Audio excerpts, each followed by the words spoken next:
네, 안녕하세요. 보험친구입니다. 식사는 하셨어요? 저는 KFC 먹고 왔습니다. 오랜만에. 메뉴들이 좀 많이 바뀌었더라고요. 뭐, 찰리가 아니고 칠리, 뭐죠? 징거 버거 세트인가? 너무 맛있더라고요. 안에 치킨이 굉장히 부들부들하면서 맛있더라고요. 오늘은 이제, 일단 유튜브를 시작해서 지금 보험에 대해서 좀 설명을 좀 드리고, 보험에 대해서 고민이 있으신 분들 굉장히 많거든요. 이 보험을 유지할 것인가, 깨고 새로 들어갈 것인가, 그 작업들이 수월치가 않아요. 막 매니저도 통해야 되고, 뭐, 이렇게 여러 가지 몇 단계 거쳐야 되기 때문에 좀 번거롭거든요. 제가 이제 이런 이제 법인 대리점에서 일을 하지 않고, 이제 전소 설계사로 일할 적에는 제가 이런 사정은 잘 몰랐어요. 그래서, 배송하면 되는데 왜 자꾸 그런 걸 귀찮아하고 안 해주느냐 하면서 내가 그쪽에 있는 사람들을 되게 좀 이렇게 안 좋게 생각하고 이 고객을 위하는 그런 보험 설계사들이 아니구나 그렇게 생각한 적도 있었지만, 제가 지금 이제 막상 이제 전속에 있다가 이제 보험 대리점에 이렇게 와보니까 이게 제 마음대로 할 수 있는 그 일에 그 한계가 있는 거예요. 이제 전 보험사의 GA라고 하는데, 전 보험사들을 이제 취급을 해서 판매를 하는 건 좋은데 조금 번거로운 부분이 없지 않아 있더라고요. 그런 것들도, 그러니까 왜 그러냐면 이제 내가 그전에는 하나의 그 보험사 그 설계 시스템을 사용하다가 거기는 익숙해져 있는데, 이제 타사를 사용하려고 하다 보니까 거기 익숙하지 않은 부분도 있고, 그 다음에 이제 원칙적으로 어떤 기능들에 대해서는 막혀져 있는 그런 기능들이 있거든요. 그런 것들은 할 수 없이 그 회사에 이제 뭐 설계 매니저나 아니면 지금 보험대리점의 뭐 설계 총무님이나 이런 분들 통해서만 이런 일 처리를 할 수 있게 돼 있어가지고 좀 2단계, 3단계를 더 거쳐야 된다는 그런 좀 이렇게 불편함이 좀 있더라고요. 그래서 어쨌든 간에 이제 보험을 이제 새로 가입을 하시든지 리모델링을 하시든지 하여튼 이걸 어떻게 해야 될지를 굉장히 고민을 많이 하시는데, 보험 가입을 어떻게 하고 있는지 쭉 이제 보험 계약 리스트라든지 그 안에 들어가 있는 담보들을 봐야 되기 때문에, 상담을 원하신다 하면은 그런 내용들에 대해서 이제 보내주시든지 아니면은 고객님의 인적 정보를 알려주시면 이게 전 보험사들이 공통적으로 이제 그 고객이 가입한 보험사들은 보험 그 계약에 대해서는 다 볼 수 있게 돼 있거든요. 그렇기 때문에 그런 것들을 보고 말씀을 드려야 됩니다. 그래서 이제 즉답을 드리기는 어렵죠. 그래서 약간 하루 이틀 정도는 시간이 필요하다, 그렇게 말씀을 드리는 겁니다. 그 다음에 이제 보험 계약함에 있어가지고 이제 제일 중요한 게 또 뭐가 있냐면은, 사실은 보험은 내가 보험금을 받기 위해서 가입하는 거잖아요. 자동차 보험처럼 그냥 내가 사고 날 줄은 모르니까 일단은 보험료를 내고, 사고 나면 이제 보험 처리하는 걸로 생각하고, 내가 무조건 보험료를 내는 건 아니란 말이에요.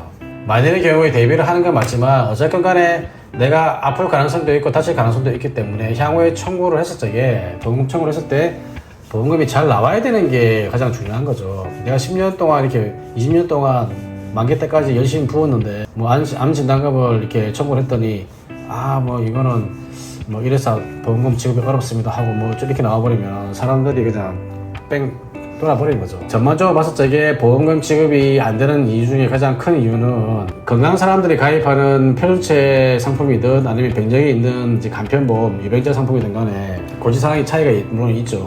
간편보험은 이제 간편하게 몇 가지만 묻는 거고, 그 다음에 건강한 사람들이 가입하는 것들은 질문을 하는 그 지금 좀 많이 있습니다. 이제 그게 좀 이게 판단하기 까다로운 부분들이 있기 때문에, 뭐 아주 젊고 건강한 사람이 아니면은 이제 대부분 요즘에는 다 유병자형 간편보험으로 많이 가입을 하시는 추세거든요. 그게 왜냐면은 질문들이 간단합니다. 예를 들면 3개월 안에 뭐 추가 검사나 재검사, 입원이나 수술, 피로 소견, 또는 이제 요즘에는 좀 바뀌어가지고 질병 확정이나 질병 의심 진단을 받은 게 있는지를 물어보는 거기 때문에, 일단 요 3개월 안에 고지사항에 해당되지 않으면 가입이 되는 거고, 만약 3개월 안에 내가 요런 질문에 걸리는 부분이 있다 하면 제일 편한 거는 요 3개월이 지난 다음에 가입을 하면 되는 거거든요. 3개월을 묻는다 하면 3개월만 지나서 일단 청약을 하시면은 거기는 이제 넘어가는 거죠. 그 다음에 묻는 게 이제 5년 안에 입원 수술이 있느냐, 3년 안에 입원 수술이 있느냐, 그런 차이점이 있는 건데, 이제 그런 것들도 이제 요즘에 경증 예외 질환이라 해가지고 짜잘한 뭐 입원이나 수술에 대한 것들은 또 다 통과됩니다. 이제 그런 것들은 이제 보험사마다 좀 다르기 때문에 심사를 넣어봐야 알 수 있는 거고요. 그 다음에 이제 5년 안에 뭐 중대질환, 예를 들면 암 내심이나 이런 쪽으로 해가지고 진단이나 뭐 치료받은 게 있는지 그런 것들 묻는 거기 때문에, 간편보험은 3개월, 5년, 또 5년, 3, 5, 5 또는 3개월, 3년, 5년, 3, 3, 5 주로 이런 것들만 묻기 때문에, 이런 것들에만 해당되지 않으면 보험 가입에 문제가 없고, 나중에 보험금을 청구하더라도 이 부분에 대해서 고시한 내용들에 대해서 틀린 게 없으면 거의 대부분 보험 지급에는 문제가 없습니다. 근데 이제 표준체 보험, 건강체 보험을 가입하신 분들은 좀 얘기가 달라지죠. 앞에 3개월은 좀 비슷하기 때문에 넘어가더라도 1년 안에 추가 검사나 재검사를 받은 게 있는지, 그 다음에 5년 안에 동일한 질병으로 뭐 7번 뭐 통원치를 했는지, 그 다음에 뭐 30일간 약 복용하고 한 게 있는지, 이런 것들 묻는단 말이에요. 근데 이제 뭐가 있냐면, 이게 연달아서 7일이다, 연달아서 30일 약 복용이다, 이런 개념이 아니에요. 그러니까 5년 안에 다 합쳐가지고, 합산해가지고 5년 안에 7번 동일 질병을 치료받은 게 있느냐, 이렇게 판단하는 거거든요. 여기서 대부분 사람들이 모르고, 나는 7번 연속으로 병원 관계없어, 한 달치 약을 복용받은 것도 없어, 이러면서 거기에는 아니요로 체크한단 말이에요. 그러면은 나중에는 문제가 생기는 거예요. 그 부분에서 고지를 안 하고 넘어갔기 때문에 나중에는 나중에 보험 청구하면 보험회사에서는 그런 것들 다 조사를 한 다음에 하기 때문에 고지 의무 위반이 돼가지고 보험 제도 지급되지 않을 뿐만 아니라 보험 계약까지도 해지가 돼버릴 수가 있거든요. 제가 이제 그런 것들 다 경험을 해봤기 때문에 이 보험 일을 하기 전에 제가 그런 것들 다 겪어봤어요. 그래서 보험에 대해서 굉장히 안 좋은 인식을 갖고 있었지만, 궁금해서 제가 이 보험 일을 사실 시작을 한 거거든요. 그래서 제가 보험 교육을 받을 적에도 이 고지 의무를 가지고 제가 질문을 좀 많이 했어요. 보험 계약할 적에는 그냥 청약서상에 그냥 이런 질문 통해서 고객들이 기억에만 의존해가지고 이런 것들을 다 하게 해놓고, 정작 보험금을 청구하면은 병원 기록이라는 기록을 싹 다 뒤져가지고 이렇게 조사를 그냥 이 잡듯이 벌레 잡듯이 막 뒤져가지고, 이거 고지 의무 위반했어 하면서 보험금도 안 주고 계약도 해지해버리고, 이게 말이 되냐. 처음 계약할 때부터 이거 병원 기록을 다 제출해라 해놓고 심사를 해서 받아주지. 이게 제가 이런 부분 때문에 제가 불합리를 하다고 많이 느꼈거든요, 사실은. 근데 이제 요즘에는 조금 달라져가지고, 메리츠 이런 데 같은 경우는 이제 보험을 심사를 이제 넣는 그 단계에서 고객의 동의를 얻어가지고 이제 5년치 건강보험 청구 자료, 5년 안에 병원 관계 있는 그 병력들을 한번 조회하는 그런 시스템이 또 있더라고요. 그런 것들을 한번 돌려보면은 이제 그나마 좀 이제 그런 고지 의무 위반은 좀 걸러질 수는 있겠죠. 근데 그거 생긴 지는 크게 얼마 안 된 것 같아요. 그런 부분들은 설계사님이 보험 계약을 하는 그 시점에서 고객님들하고 충분한 얘기를 하고, 이제 그렇게 해가지고 그런 쪽에서 피해를 보는 일이 없도록 해서 가입을 하는 게 제일 중요한 거예요. 그게 아니면은 진짜 보험금 한 푼도 안 나오거든요. 진짜 보험회사는 냉정합니다. 법적으로 다 따지고 들어가면은 진짜 보험금 한 푼도 못 받고 해지나가거든요. 그래서 이런 것들 저런 것들 해가지고 이제 보험으로 내가 피해를 안 볼 수 있는 그런 방법들 위주로 제가 한번 설명을 할까 싶습니다, 앞으로. 그래서 이제 그 외에도 뭐 다른 보험에 관련되는 일들은 사실은 좀 머리 아픈 부분도 많이 있지만 또 재밌는 부분도 있습니다. 그래서 제가 이 일을 계속 할 수 있는 거고, 근데 보험을 하다 보면 약간 뭐랄까요, 약간 사람의 그 인생을 전반적으로 다 한번 살펴본다고 해야 될까요? 그러니까 40살인 사람이 이제 보험을 가입하려고 한다. 그러면 이 사람한테는 어떻게 보험 설계를 해야 될까요? 20년 납 90세 만기면은 이 사람이 40살에 가입해가지고 이제 90년 동안을 인생을 하나로 본다는 거예요, 그냥.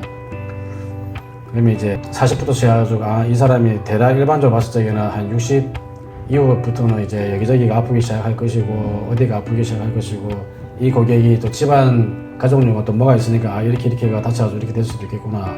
그런 것들 생각해서 봤을 적에는, 진짜 이 사람의 인생을 한번, 뭐랄까요, 진짜 한번 예견해 본다 해야 될까? 막 그런 게 있거든요. 그러니까 어떻게 보면 저 같은 경우도 이제 50이 다 돼가기 때문에 지금 시점에서 보험 넣는다 하면은 뭐가 되겠습니까? 이제 10년 납, 20년 납, 90세 만기를 해도 20년 납이면 50일, 70살까지 보험료내다가 90살까지는 이제 보장을 받겠다는 건데, 그 사이 질병으로 사망할 수도 있는 거고.